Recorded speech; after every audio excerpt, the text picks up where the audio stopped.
Hello Shankar, నువ్వేనా? Sir నేనే.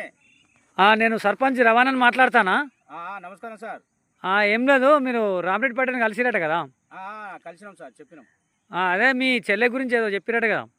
చెల్లె గురించి మా బావ మా చెల్లెని కొడతాడు సార్. కట్నం కొడతాడటగా? కొడతాడు సార్.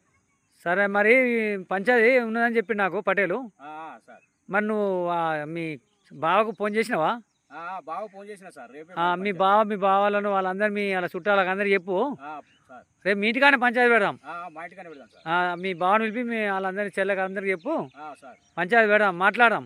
మాట్లాడదాం సార్. ఇప్పుడు ఏదైనా ఉంటే మాట్లాడుకోవాలి, కానీ కొడితే ఏమవుతుందా? అయ్యో, ఎన్నో చెప్పినాం సార్. నేను ఇప్పుడు ఈ మధ్యలో ఆటోలో గిరాకీ లేవు సార్. అయితే ఇక పొలాలు కూడా కొద్దిగా ఈ మధ్య ఎటమటమే పండినాయి. అయితే 2 లక్షలు కట్నం ఇచ్చినాము, ఇంకో 2 లక్షలు ఇవ్వాలి. ఆ 2 లక్షల కోసమే తెమ్మని ఇక మా చెల్లెని కొడుతున్నాడు సార్. సరే, అది ఏదేమైనా మంచిదే, కానీ మీ చెల్లెని కొట్ట